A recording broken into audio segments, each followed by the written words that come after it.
तव कथामृतं तप्तजीवनं कविभिरीतं कल्मषापहं श्रवणमंगलं श्रीमदाततं भुवि गृह्णन्ति ये भूरिदा जना।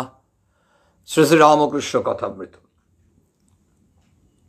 আমরা ভগবান শ্রীরামকৃষ্ণ দেবের শ্রীমুখ নিঃসৃত অমৃত বাণী শুনছি এবং খুব স্বাভাবিকভাবেই কথামৃত এমন একটি গ্রন্থ, সেখানে আমাদের দৈনন্দিন জীবনে, প্রাত্যহিক জীবনে সকলের জন্যই অত্যন্ত উপযোগী করে ঠাকুর খুব সহজ সরলভাবে আমাদের জন্য কথাগুলো বলছেন, যেন মনে হচ্ছে যাতে আমরা বুঝতে পারি ঠাকুর সেইভাবে বলছেন। যেমন আজকে আমরা দেখছি দক্ষিণেশ্বর কালীবাড়িতে ভক্ত সঙ্গে কি হচ্ছে, ব্রহ্মতত্ত্ব আদ্যাশক্তির বিষয়ে এসব কথাবার্তা বলছেন। বিদ্যাসাগর এবং কেশব সেনের কথা এসছে, তো সেই কথা প্রসঙ্গে ঠাকুর বলছেন যে পণ্ডিত পদ্মলোচন তার কথা বলছেন, বিদ্যাসাগরের কথা বলছেন। কি বলছেন ঠাকুর আমরা শুনি। বলছেন, পদ্মলোচন ভারী জ্ঞানী ছিলেন, কিন্তু আমি মা করতুম তবু আমায় খুব মানত। মানে অর্থাৎ এই যে শ্রীরামকৃষ্ণকে মানতেন, যারাই শ্রীরামকৃষ্ণের সান্নিধ্যে এসেছেন তারাই বুঝতে পেরেছেন যে ঠাকুর এই যে নররূপে এসেছেন, সেই ভগবান স্বয়ং অবতীর্ণ হচ্ছেন যারা তার সান্নিধ্যে। কেশব সেন কত বারবার করে বলছেন। তো এই যারা ঠাকুরকে চিনতে পেরেছেন একটু একটু, তো সেই পদ্মলোচনের কথা বলছেন যে তিনি জ্ঞানী কিন্তু ঠাকুরকে খুব মানতেন। পদ্মলোচন আমরা আগেও পেয়েছি বা এই ধরনের প্রসঙ্গে আমরা শুনেছি যে বর্ধমানের রাজার সভা পণ্ডিত ছিলেন। কলকাতায় এসেছিল ঠাকুর বলছেন, এসে কামারহাটির কাছে একটি বাগানে ছিল। আবার পণ্ডিত দেখবার ইচ্ছে হলো। ঠাকুরের তো ইচ্ছে এক এক ধরনের, তো একবার স্বাদ হয়েছে একটু পণ্ডিতকে দেখে আসি। তো যেখানে যখন দেখা যাচ্ছে ঠাকুর শুনছেন যে ও একজন বড় সাধক, সেখানে ঠাকুর ছুটে যাচ্ছেন। ওখানে একজন ভালো বিদ্বান মানুষ, জ্ঞানী মানুষ, তার কাছে ঠাকুর ছুটে যাচ্ছেন। ঠাকুরের কিন্তু কোনো নেই, নিরভিমান। তো শ্রীরামকৃষ্ণ নিজেই যাচ্ছেন, বলছেন যে হৃদয়কে পাঠিয়ে দিলুম জানতে অভিমান আছে কিনা। এইটা কিন্তু ঠাকুর আগে টেস্ট করতেন।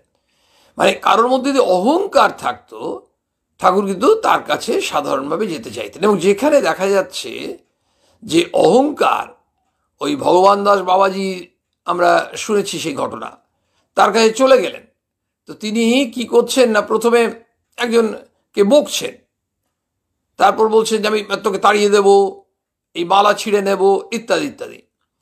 তো এই যে ঠাকুর কিন্তু শেষকালে আর থাকতে পারলেন না। তারপর বলছেন, তিনি তাকে বকছেন যে তুমি ওকে মালা নিয়ে নেওয়ার কে, ইত্যাদি করে বলে তারপর তিনি সমাধিতে চলে যাচ্ছেন।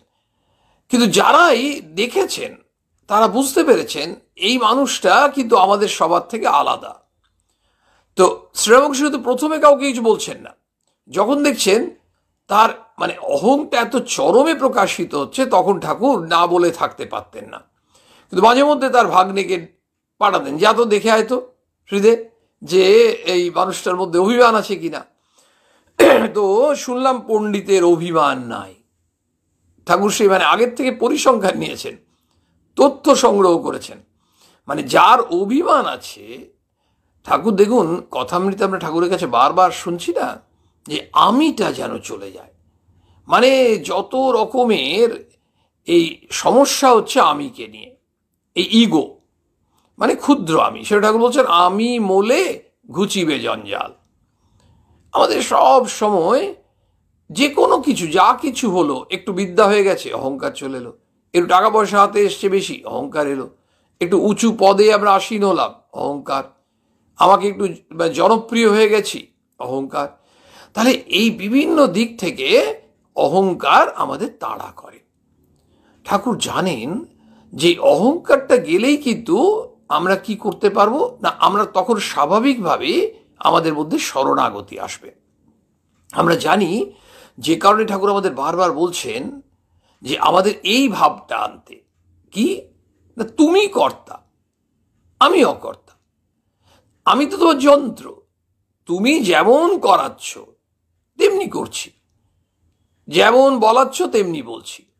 এই শ্রীরামকৃষ্ণ কথায় কথা দেখুন না, বলছেন যা করছেন মা স্বামীজিকে বলছেন তোর এই হবে এই হবে, তুই আরে বাবা কেশব সেনের মানে যদি একটা তোর সেটা 18 গুণ তোর গুণ আছে ইত্যাদি বিভিন্ন রকম আমরা শুনেছি।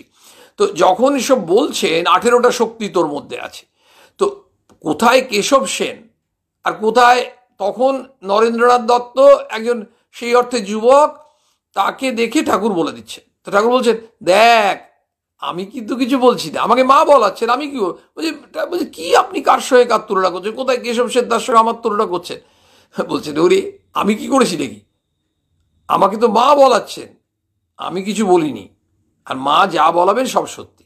পরবর্তী ক্ষেত্রে আমরা তাই দেখছি, সেই নরেন্দ্রনাথ দত্ত স্বামী বিবেকানন্দ তার কি বিরাট শক্তি সেটা প্রকাশিত হলো। তো শ্রীরামকৃষ্ণ কিন্তু কবে বলে দিচ্ছেন। তো সেই জন্য ঠাকুর যদি কারোর মধ্যে দেখতেন না ওই অহং আছে অভিমান আছে, তার কাছে কিন্তু শ্রীরামকৃষ্ণ যেতে চাইতেন না, কারণ তিনি সহ্য করতে পারবেন না। তো নিজে বলছেন, তো বাবুরাম মহারাজ বলছেন না, আমাদেরকে বলতেন ঠাকুর যে আমি অহংকারটা কিছুতেই ক্ষমা করতে পারি না, সহ্য করতে পারি না। তো বলছেন শুনলাম পণ্ডিতের অভিমান নেই, আমার সঙ্গে দেখা হলো, দেখা তো হলো, এত জ্ঞানী কেন কেন তার অভিমান থাকার সম্ভাবনা আছে ঠাকুর আঁচ করেছিলেন কি করে? কারণ পদ্মলোচন যে জ্ঞানী ছিলেন, যারা খুব পণ্ডিত হন যারা খুব জ্ঞানী হন তাদের একটা অহং আসা স্বাভাবিক। কেন? তার জ্ঞানের জন্য, তার পাণ্ডিত্যের জন্য। দেখুন শ্রীম মাস্টারমশাই তিনি তো বিরাট জ্ঞানী বিরাট পণ্ডিত মানুষ, তার কিন্তু অহং চূর্ণ হলো। ঠাকুরের কাছে আসছেন, আমরা কথামৃতে পাচ্ছি যে শ্রীরামকৃষ্ণের কাছে এলেন প্রথম দর্শন, কিন্তু তার পরপর দর্শন হওয়ার পরে তারপর বলছেন যে আবার অহংকার চূর্ণ হলো। ওই যে অহংকারকে চূর্ণ করে দিলেন, করে দিয়ে ঠাকুর তার যন্ত্র হিসেবে তাকে সিলেক্ট করলেন। ঠাকুরের তো প্রধান যন্ত্র যদি আমরা ভাবি তাহলে কিন্তু আমরা দুই ইন্দ্রকে পাই, এক নরেন্দ্র আর এক মহেন্দ্র। তো এই যে মহেন্দ্র ইনি তো মাস্টারমশাই, তো এনার মধ্যে ওই অহংটি থাকলে শ্রীরামকৃষ্ণ নিশ্চয়ই তাকে তার যন্ত্র করতেন না। মানে ব্যাপারটা যাকে দিয়ে তিনি কাজ করাবেন তাকে তো প্রস্তুত করে নিচ্ছেন, প্রস্তুত করে তারপর তাকে কাজ করছে। এই নরেন্দ্রনাথকে কি ঠাকুর দায়িত্ব দিয়েছিলেন? প্রথম দিন দায়িত্ব দিয়ে দিয়েছিলেন যে মানে তুই জগৎকে শিক্ষা দিবি, তা তো বলছে না, অনেক শেষে। তাহলে যখন তিনি দেখলেন যে এবার নরেন্দ্রনাথ উত্তরিত হয়েছে, তৈরি হয়েছেন, প্রস্তুত হয়েছেন, তখন শ্রীরামকৃষ্ণ বলছেন চাপরাস নরেন শিক্ষা দিবে, চাপরাসটার প্রয়োজন। ঘটনা বলছে যে শুনলাম আমার সঙ্গে দেখা হলো, এত জ্ঞানী আর পণ্ডিত, তবু লক্ষ্য করতে হবে, তবু আমার মুখে রামপ্রসাদের গান শুনে কান্না। কি অবস্থা! তারপরে পণ্ডিত হলেই তার অহং থাকবে কোনো মানে নেই। আবার একজন মূর্খ মানুষ প্রায় কিছুই জানে না, তার মধ্যেও কিন্তু চরম অহংকার থাকতে পারে। মানে অহংকারটা এমন জিনিস, কার মধ্যে কিভাবে থাকবে এবং কতটা গভীরভাবে থাকবে সেটা বলা খুব মুশকিল। সেই জন্য আবার ঠাকুর বলছেন আমাদের হয়তো ভাবলাম না আমরা অহংটা চলে গেল, আমি এত ভালো ভালো গ্রন্থ পড়ছি, মানে ধর্মগ্রন্থ পড়ছি, ঠাকুরের কথা শুনছি, হয়তো একটা দিন আমরা কয়েক মিনিটের জন্য অহংকারটাকে একটু দমিয়ে রাখলাম। ঠাকুর বলছেন অহং হচ্ছে অশ্বত্থ গাছের ভেকড়ি, আবার বেরিয়ে যাবে। অশ্বত্থ গাছের ভেকড়ি কি আবার বেরিয়ে যায়, আমরা দেখেছি বাড়িতে হয়। তো ঘটনা হচ্ছে শ্রীরামকৃষ্ণ সব জানেন। তারপরে আমাদের মধ্যে যে অহংকারকে আমরা যদি ভাবি যে আমরা কন্ট্রোল করে ফেলতে পারলাম, it is very difficult to control ego, আত্মশ্লাঘা, কারণ এটা আমাদের কুরে কুরে খায়। সেই জন্য ঠাকুর বলছেন যে আমি কিন্তু অবাক হয়ে গেলাম পদ্মলোচনকে দেখে, খুব খুশি হয়েছেন, অবাক করে খুব আনন্দ পেয়েছেন। বলছেন এত জ্ঞানী লোক এত পণ্ডিত লোক, কিন্তু আমার কাছে না রামপ্রসাদের গান শুনে খুব কাঁদতে লাগলো। কথা কয়ে এমন সুখ কোথাও পায় নাই, কথা কয়ে এমন সুখ কোথাও পায়নি। ঠাকুর যে কথা বলছেন না, আসলে তিনি তো ঠিক টেস্ট করে নেবেন, কিন্তু জহুরি একদম যাকে দেখছেন তাকে কিন্তু আইডেন্টিফাই করে নিচ্ছে। ওই কেউ এসছে তাকে বলছে আরে তুই বস বস আমার পাশে বস, তুই তো আরে এখানকার লোক রে, ঠাকুর কি সবাইকে বলতেন তুই এখানকার লোক? নিশ্চয়ই বলতেন না। এখানকার লোক মানে ঠাকুরের লোক। তাহলে এখন আমরা সবাই এই আমরা পোকার মতো কিলবিল করছি, ওটা ঠাকুরেরই কথা।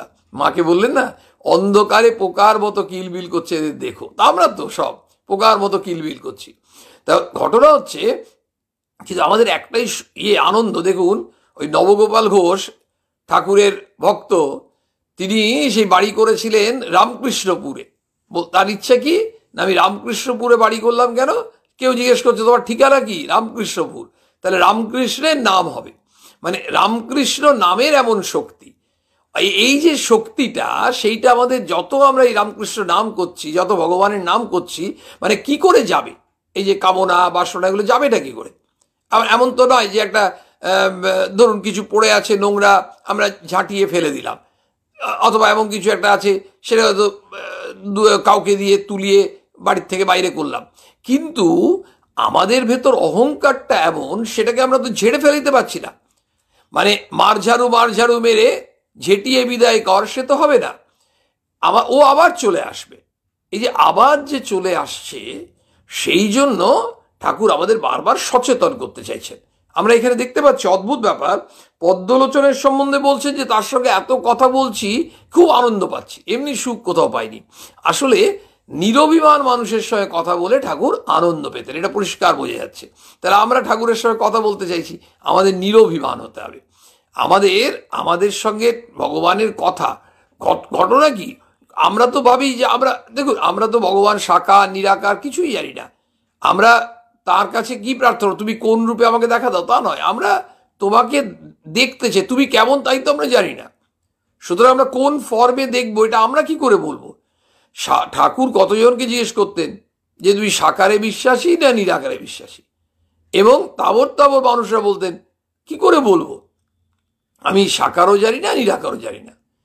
তো ঘটনা হচ্ছেন, আমায় বললে ভক্তের সঙ্গ করব, এ কামনা ত্যাগ করো, নচেত নানা রকমের লোক তোমায় পতিত করবে। ঠাকুরকে বলছেন। বৈষ্ণব চরণের গুরু উৎসবানন্দের সঙ্গে লিখে বিচার করেছিল, আমায় আবার বললে আপনি একটু শুনুন। তো একটা সভায় বিচার হয়েছিল, খুব সুন্দর ঘটনাটা। কি বিচার হয়েছিল? শিব বড় না ব্রহ্মা বড়? শেষে ব্রাহ্মণ পণ্ডিতরা কি করলো, পদ্মলোচনকে জিজ্ঞাসা করলে। পদ্মলোচন পণ্ডিত, জ্ঞানী মানুষ। প্রশ্নটা খুব জটিল, হ্যাঁ? শিব বড় না ব্রহ্মা বড়? আমরা খুব উৎসুক পদ্মলোচন কি উত্তর দিলেন। পদ্মলোচন এমনি সরল, মানে কোনো অভিমান নেই তো, পণ্ডিত তো কি আছে, খুব সরল অকপট। সে বললে আমার 14 পুরুষ শিবও দেখে নাই, ব্রহ্মাও দেখে নাই। মানে তাহলে আমি বলবোটা কি করে যে শিব বড় না ব্রহ্মা বড়? আমরা তো মানে তিনি বলছে আমার 14 পুরুষ শিব দেখেনি, ব্রহ্ম দেখেনি, তো আমি শিব বড় না ব্রহ্ম বড় বলতে গেলে আমাকে দেখতে হবে, জানতে হবে। তো আমার 14 পুরুষে কেউ দেখেনি। কামিনী কাঞ্চন ত্যাগ শুনে আমায় একদিন বললে, ওসব ত্যাগ করেছো কেন? এটা টাকা, এটা মাটি, এ ভেদ বুদ্ধি তো অজ্ঞান থেকে হয়। আমি কি বলবো? বললাম কে জানে বাপু, আমার টাকা করি ওসব ভাল লাগে না। ঠাকুর বলছেন আমার ওসব ভাল লাগে না। কিন্তু এই একটা কথা আমাদের মনে রাখতে হবে, এই স্বধর্ম বলে একটি কথা আছে, আমরা জানি। তো স্বধর্ম, ধরুন সংসারী মানুষ, তার স্বধর্মটি কি? সাংসারিক ধর্ম। সাংসারিক ধর্ম কি? না, সংসারের কর্তব্য দায়িত্ব পালন করা, স্ত্রী পুত্র কন্যা তাদের ভরণ পোষণের ব্যবস্থা করা, তা সংসারের যে বিভিন্ন রকম সমস্যা সেগুলো কিভাবে সমাধান করা যায়। তো যিনি সংসারী মানুষ, তিনি কিন্তু সন্ন্যাসীর ধর্ম পালন করতে যাওয়াটা তার অন্যায়। কেন অন্যায়? তার তো সংসারীর স্বধর্ম হচ্ছে সাংসারিক ধর্ম পালন করা। এবং যদি সন্ন্যাসী যিনি, তিনি আবার সংসারিক ধর্ম পালন করবেন না, তাহলে সংসারী মানুষ কি? ঠাকুরকে জিজ্ঞেস করেছেন, আচ্ছা আমি কি একটু টাকা অর্থ উপার্জন করতে পারি? ঠাকুর বলছেন টাকা মাটি বাটি টাকা। লক্ষ্য করি আমরা, তাহলে ঠাকুর বললেন টাকা মাটি বাটি টাকা, আবার ঠাকুরকে বলছেন যে কেন? এ তো অজ্ঞান থেকে হয়। তো ঠাকুর বলছে দেখো অত সব বুঝি না, আমার ওই টাকা করি এসব ভালো লাগে না। ঠাকুরের ভালো লাগতো না। ঠাকুরকে যখন জিজ্ঞেস করা হয়েছে, আচ্ছা আমি অর্থ উপার্জন উপায় করতে পারি কিনা, বলছে হ্যাঁ করতে পারো, নিশ্চয়ই করতে পারো, কিন্তু সৎ উপায়ে করবে, সৎ উপায়ে করবে।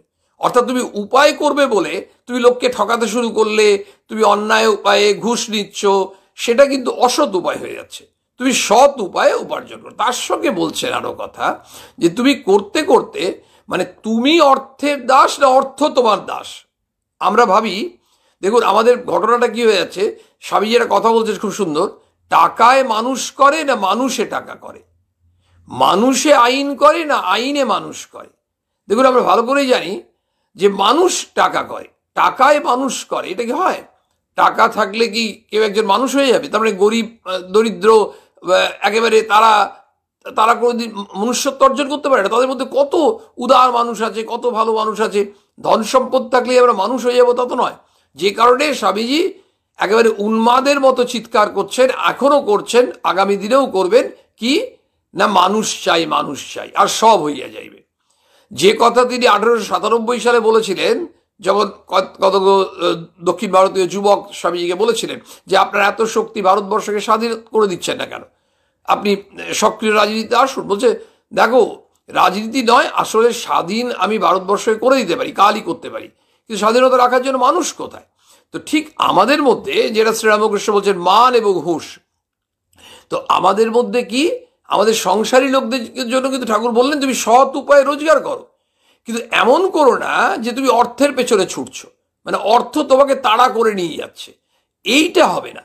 মানে তোমার যতটা দরকার তুমি করো না। আমরা এমন যদি হয়ে যাই, উন্মাদ হয়ে যাই, সেটা কিন্তু ঠাকুর চাইছেন না। আবার তোমার সৎ উপায়ে উপার্জন করো, যতটুকু দরকার সেটা করো, এবং সৎ কাজে তুমি ব্যয়ও করো, এবং সংসারী যে স্বধর্ম সেটা পালন করো। তোমাকে বলতে হবে না টাকা মাটি মাটি টাকা।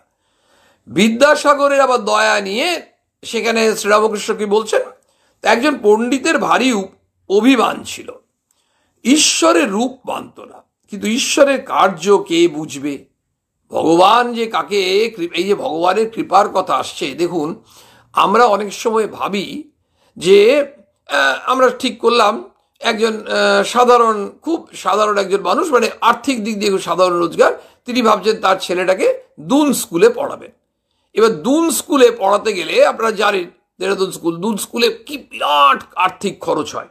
সেখানে খুব ধনী সম্ভ্রান্ত বাড়ির মানুষরা, খুব অত্যন্ত ধনী উচ্চবিত্ত পরিবারের সন্তান হয়তো ওখানে পড়ার সুযোগ পায়। সেখানে একজন হতদরিদ্র মানুষ যদি ভাবে যে আমার ছেলেকে দুন স্কুলে পড়াবো, একটা উদাহরণস্বরূপ, তিনি বলবেন না ওখানে আমার অধিকারই নেই, তাহলে ওখানে অধিকার নেই। কিন্তু ঠাকুর বলছেন যে ভগবান লাভের জন্য কিন্তু আমাদের প্রত্যেকের অধিকার আছে। গরিব মানুষটা তার ছেলেকে দুন স্কুলে পড়াতে পারলেন না, কারণ তার অধিকারই নেই, তার সেই আর্থিক সামর্থ্যই নেই। সুতরাং you don't have the right, এটা পরিষ্কার। কিন্তু ঠাকুর বলছেন ভগবান লাভের জন্য তুমি কুড়ে ঘরে আছো না বস্তিতে আছো, তুমি হিন্দু না মুসলমান, তুমি ব্রাহ্মণ না চণ্ডাল, কিচ্ছু নয়, তুমি প্রাইম মিনিস্টার না তুমি প্রাইম মিনিস্টারের সুইপার, কিচ্ছু নয়। ঘটনা হচ্ছে ভগবান কাকে কি কৃপা করবে তার ইচ্ছা। ভগবানের কাজ বোঝা, ভগবানের লীলা বোঝার ক্ষমতা আমাদের নেই, আমাদের দরকারও নেই। আমরা একেবারে সেই ঠাকুরের কথাতেই ঝড়ের এঁটো পাতা হয়ে বসে থাকলেই হলো। শ্রীরামকৃষ্ণ বলছেন যে ঈশ্বরের কার্য কে বুঝবে, তিনি আদ্যা শক্তি রূপে দেখা দিলেন। পণ্ডিত অনেকক্ষণ বেহুশ হয়ে রইল। পণ্ডিতের কিন্তু খুব অভিমান ছিল, লক্ষ্য করতে হবে, ঠাকুর প্রথমেই বলেছেন ঈশ্বরের রূপ মানত না। এই অভিমান হচ্ছে, এই অভিমান অহংকার, সেটা হচ্ছে এমন যে আমাদের অজগর সাপের থেকেও যেন বিপজ্জনক, অদ্ভুত। মানে ও যদি একবার গ্রাস করে ফেলে, অহংকার যদি গ্রাস করে ফেলে, আমাদের কি হয়ে যায়, আমরা নিজেকে ভুলে যাই এবং নিজেকে এমন একটা কেউ কেটা ভাবি, অন্য সবাইকে আমরা একেবারে দুচ্ছাই করি। এটা কিন্তু মূলত অহংকারের জন্য হয়। এবং কারো কথা আমরা ভাবছি আমি যেটা বলছি সেটাই একমাত্র ঠিক, আমার ঘড়িটাই ঠিক, অন্য সবার ঘড়ি ভুল, এগুলো তো অহংকার থেকে আসে। এই জায়গাটায় শ্রীরামকৃষ্ণ আমাদের বারবার ঠোকা দিচ্ছেন। কেন ঠোকা দিচ্ছেন? আমরা রিপিটেডলি, আমরা সাধারণ মানুষ, আমাদের কোত্থেকে ওইটা ভুললে চলবে না যে ও যায়, হয়তো আজকে রাত্রের মতো অহংকারটা চলে গেল, কাল সকালে আবার গজাবে। এই যে গজাবে, সেইটা যদি আমরা নিরন্তর এই ঈশ্বর নাম করি, নিরন্তর কাজকর্ম ছেড়ে দেবো, সংসারে কাজ করবো না, কই এইমাত্র তো শুনলাম স্বধর্ম পালন করতে হবে, সব করতে হবে, ফাঁকি দিলে হবে না। তুমি পরিবার করেছো, সংসার করেছো, আর সংসারের দায়িত্ব কারো ঘাড়ে চাপিয়ে দিয়ে তারপর তুমি ঘুরে বেড়াচ্ছ আশ্রমে আশ্রমে, তা হবে না। তোমাকে ওই দায়িত্ব পালন করতে হবে। ওই যে কিভাবে করতে হবে তাও তো ঠাকুর বলে দিয়েছেন। যতক্ষণ তুমি সংসারের দায়িত্ব আছো, তুমি এক হাতে ঈশ্বরকে ধরো, আরেক হাতে সংসার করো, ব্যাস।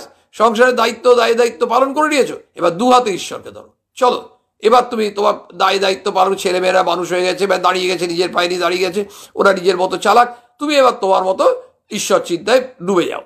এই যে জায়গাটা, তাহলে করতে করতে কি হবে, ঈশ্বরের নাম করলে এই নিজেকে যে বসিয়ে রেখেছি ওই জায়গাটা তো ভগবানের, মানে প্রত্যেকের মধ্যেই তো ঈশ্বর বিরাজ করছেন। ভগবানের যে ভগবান কোথায় বসছেন, ঠাকুরের কথা দেখ, ভক্তের হৃদয়টাইতেই ভগবানের বৈঠকখানা। তো ভগবান বসবেন যে, সেই ভক্ত যদি অলরেডি নিজেকে বসিয়ে রেখেছে, আরে আমি বসে আছি, মানে আমার তোমাকে কি দরকার, মানে আমি প্রভু, আমি দাস তুমি প্রভু, সেই ভাবটা নিরভিমানতা থেকে আসে। এবং নিরভিমানতা একটা সাধনা। এই সাধনা করতে করতে করতে করতে দেখা যায় আমাদের ভেতরটা, ওইটাই হচ্ছে চিত্তশুদ্ধি। কারণ আমাদের চিত্তে যে ময়লাগুলো আছে, মলিনতা আবিলতা, সেগুলোর মধ্যেও তো দেখতে পাচ্ছি যে মদ, 6টা রিপু আছে, কাম ক্রোধ লোভ মোহ মদ মাৎসর্য। ওই মদ একেবারে মারাত্মক, অহংকার। আর মাৎসর্য সেও কম নয়, পরশ্রী কাতরতা। তো ঘটনা হচ্ছে, একটু হুশ হবার পর বলছে কা কা কা, মানে অর্থাৎ কালী, এই শব্দ কেবল করতে থাকলো। মানে ওই যে অভিমানী পণ্ডিত, সেও কিন্তু তখন কালী কালী করছে। ভক্ত বলছে, মহাশয় বিদ্যাসাগরকে দেখেছেন, কেমন মনে হয়েছে আপনার, কিরূপ বোধ হয়? শ্রীরামকৃষ্ণ বলছেন, বিদ্যাসাগরের পাণ্ডিত্য আছে, এখানে থেমে যাননি, দয়া আছে, কিন্তু অন্তর্দৃষ্টি নাই। শ্রীরামকৃষ্ণ জহুরি যাকে দেখছেন তার একেবারে ভেতর পর্যন্ত ঢুকে যাচ্ছেন, ঢুকে গিয়ে তার ক্যারেক্টারিস্টিকগুলো তিনি ডেসক্রাইব করছেন। এবং এখানে ঠাকুর অত্যন্ত সরলভাবে যেটা ফ্যাক্ট সেটা বলছেন। শ্রীরামকৃষ্ণ এমন নয় তো যে হাইড অ্যান্ড সিক খেলছেন, লুকোচুরি করছেন, তা তো নয়। বিদ্যাসাগরের সম্বন্ধে প্রশংসা করলেন, বললেন পাণ্ডিত্য আছে, খুব পণ্ডিত মানুষ। আর বিদ্যাসাগরের দয়া, আমরা তো বলি দয়ার সাগর, বিদ্যাসাগর আবার দয়ার সাগর। কত দয়া, কত গরিব মানুষের জন্য বিদ্যাসাগর করেছে, সেটা বিদ্যাসাগরের জীবনী পড়লেই আমরা জানতে পারি। সেই বিদ্যাসাগরের সম্বন্ধে বলছেন, কিন্তু অন্তর্দৃষ্টি নাই। অন্তরে যে কি, অন্তরে তো ঈশ্বর বিরাজ করছে, সেটা তো বুঝতে পারছে না, সে বিদ্যাসাগর বুঝতে পারছে না। অন্তরে সোনা চাপা আছে। এই যে অন্তরে আসলে যতক্ষণ না সে বুঝবে যে তার ভেতর ঈশ্বর আছেন, ভগবান আছেন, এবং ভগবান স্বয়ং করাচ্ছেন এটা, অর্থাৎ ততক্ষণ কি হচ্ছে, এরা ভেতরে, তোমার ভেতর সব আছে, ওই সোনাটা চাপা আছে। যদি সেই সোনার সন্ধান পেত, বিদ্যাসাগর সম্বন্ধে বলছেন, এত বাইরের কাজ যা করছে সেসব কম পড়ে যেত, শেষে একেবারে ত্যাগ হয়ে যেত। তখন বাইরের কাজ, তখন তো বলতে আরে আমি তো পেয়ে গেছি। এবার আমরা কেন করতে যাই, আমরা যা কিছু করতে চাইছি সেটা আমাদের আলটিমেট গোলের জন্য। এবং এই যে ঠাকুর বলছে না ঈশ্বর লাভ, ঈশ্বর লাভ, এই লাভটা কি বলুন তো?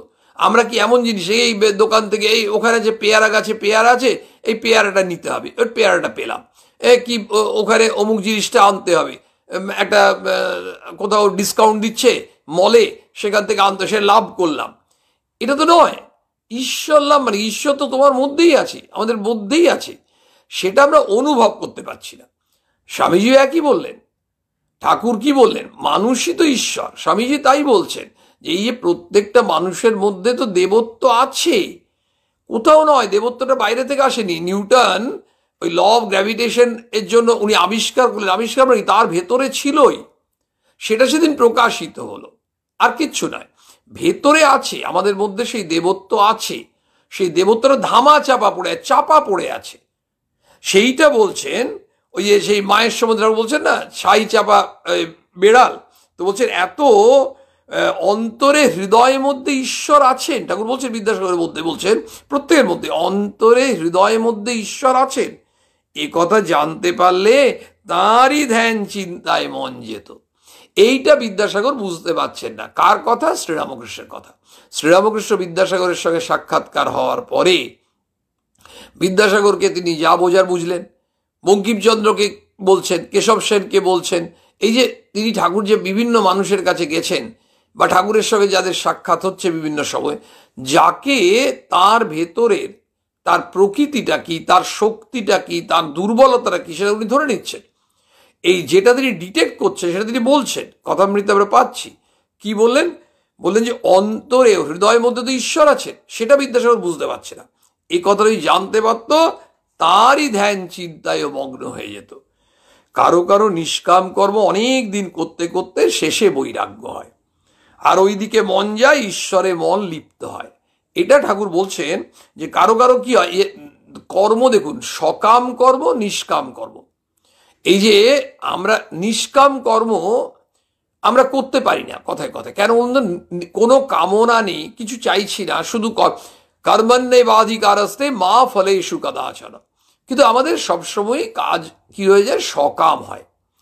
তো স্বামীজি বলছে, ঠাকুর বলছেন যে দেখো কারো কারো না নিষ্কাম কর্ম অনেক দিন করতে করতে করতে করতে তখন শেষে কি হচ্ছে, বৈরাগ্য আসবে। তো কারণ সে তো কোনো জিনিসে কিছু চাইছে না, এই মানে কাজ করছি কিন্তু আমি অ্যাটলিস্ট কোনো একটা স্পেসিফিক রেজাল্টের জন্য আমি কাজ করছি না, মানে ওয়ার্ক ফর ওয়ার্ক সেক। স্বামীজি বলছেন না, ভালোবাসা শুধু ভালোবাসার জন্য, love for the sake of love, work for the sake of work. কাজ করছো শুধু কাজ করার জন্য। কেন কাজ করছো?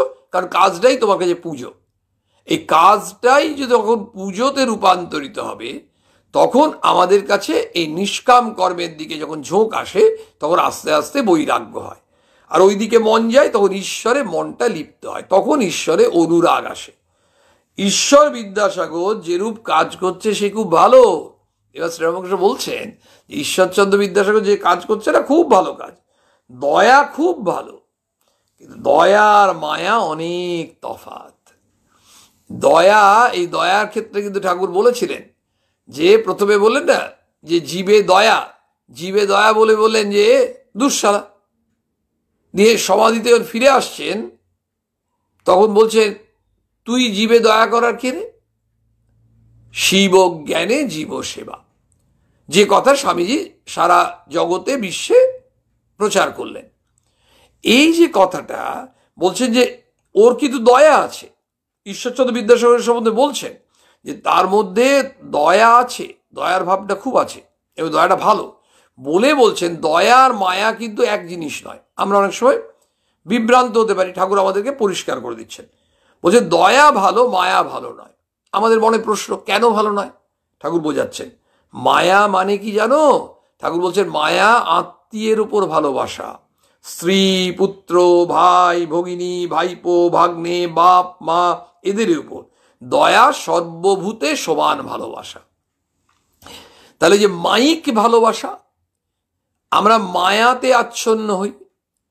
মাকে বলছেন, মা তোমার তো মায়া। মা মানে মায়ের ওই রাধু রাধু করতেন, দেখুন রাধু রাধু করছেন মা, আবার কিন্তু হঠাৎ করে মনটা তুলে নিলেন, ওটা মা পারেন, মা মনটা তুলে নিলেন। আমরা কিন্তু মায়ায় আচ্ছন্ন। এই ভাইপো, ভাইজি, ভাগ্নে, ভাই, বোন, বাবা, মা ইত্যাদি পরিবারের সব এই আত্মীয় স্বজনদের মধ্যে এদেরকে আমরা ভালোবাসতে চাই। কেন ভালোবাসতে চাই? এদের সঙ্গে আমাদের রক্তের সম্পর্ক আছে, আত্মীয়তা। আমরা বলি না আত্মীয় বলে কথা, তাহলে আত্মীয়কে আমরা ভালোবাসবো। কিন্তু যাদের অন্তরে দয়া অর্থাৎ মায়া নয়, যাদের অন্তরে ওই ধরনের নয়, যারা কোনোভাবে বাউন্ডেড নন, আমরা কিন্তু বাউন্ডেড। কেন বাউন্ডেড? ওই যে আমরা গণ্ডির মধ্যে আবদ্ধ। কোন গণ্ডি? আমার পরিবারের মানুষ, আমার আত্মীয় স্বজন, আমি তাদের জন্য ভালোবাসবো, তাদেরকে কিছু করার চেষ্টা করব। কিন্তু অন্য মানে ও বাবা, ও কোথাকার কে, ও মণ্ডল পরিবারের, ও সান্যাল পরিবারের, ও ভট্টাচার্য পরিবারের, আমাদের তো কেউ হচ্ছে না।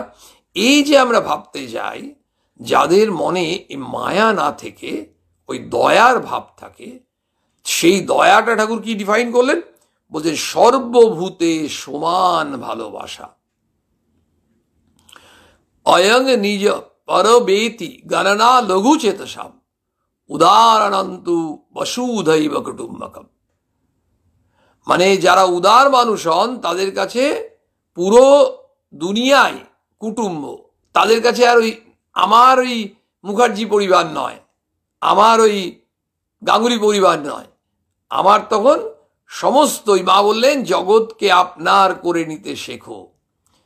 আর অয়ং নিজ পরবেতি গণনা লঘু চেতসাম, যারা আমাদের হীন মনস্ক হই, সংকীর্ণ মন আমাদের, তারা ওই এইটা আমার, ওটা পরের, ওটা তো ওদের, এটা তো আমাদের নয়। এই যে জায়গাটা ঠাকুর বলছে যে দয়া আর মায়া আলাদা, সর্বভূতে সমান ভালোবাসা, which is very very very difficult for us. সবাইকে সমান ভালোবাসবো কি করে? মা বলেছিলেন সবাইকে সমান ভালোবাসা যায় কি করে? ওই ছোট্ট মেয়েটিকে বলেছিলেন, যে মেয়েটি মায়ের কাছে বাগবাজারে প্রায়ই আসতো। মা তখন বলেছিলেন, শোন, সবাইকে সমান ভালোবাসা যায় কিভাবে জানিস? যাকে ভালোবাসবি তার কাছে প্রতিদানে কিছু চাইবি না। মানে আমরা কাকে বেশি ভালোবাসি? হয়তো যার কাছে কিছু বেশি পাই। কাকে কম ভালোবাসছি? যার কাছে আমি কিছু বিশেষ পাচ্ছি না।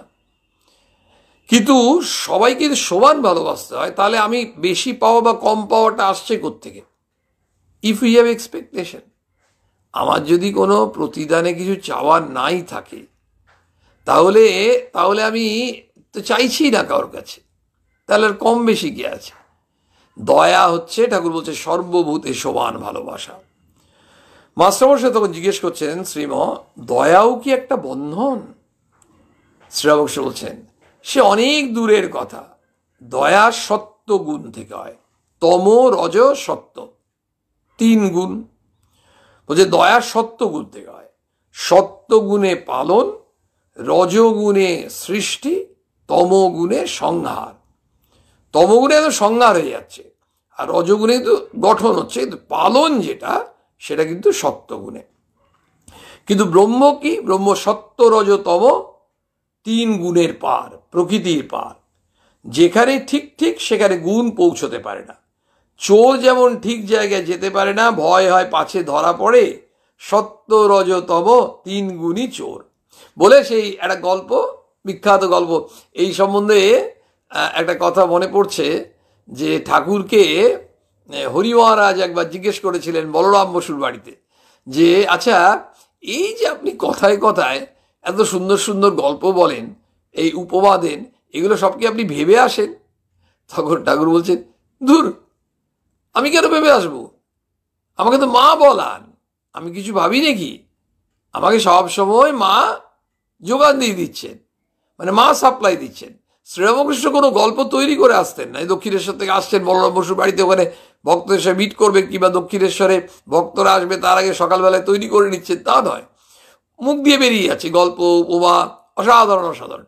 তো হরি মহারাজ কিন্তু সরল মনে জিজ্ঞেস করেছিলেন, তার মনে সন্দেহ হয়েছিল যে ঠাকুর এগুলো বলছেন কি করে, একেবারে ইমপ্রম্পচু এক্সটেম্পোর বলছেন। কিন্তু তখন ঠাকুর তার সন্দেহটি কাটিয়ে দিয়েছিলেন এই বলে, এবার যেটা সত্য তাই। তো ঠাকুর সেই গল্পটি বলছেন। এই গল্পটা আপনারা অনেকেই জানেন নিশ্চয়ই, ভাল লাগে, খুব সুন্দর লাগে ঠাকুরের গল্প শুনতে। একটা লোক বনের পথ দিয়ে যাচ্ছিল, এমন সময় তাকে 3 জন ডাকাত এসে ধরলে, তারা তার সর্বস্ব কেড়ে নিলে। একজন চোর বললে, আর এই লোকটাকে রেখে কি হবে, মানে সব তো কেড়ে নিলে, মেরে দাও। এই কথা বলে খাড়া দিয়ে কাটতে এলো। 3 জনের মধ্যে একজনের মানসিকতা দেখুন, কেড়ে তো নিয়েছি, এবারকে মেরেই দিই। তখন আরেকজন চোর বলে, না হে, কেটে কি হবে, এবার আরেকটু ওর থেকে মানে তার মানসিকতা বলতে হবে ভালো, উন্নত।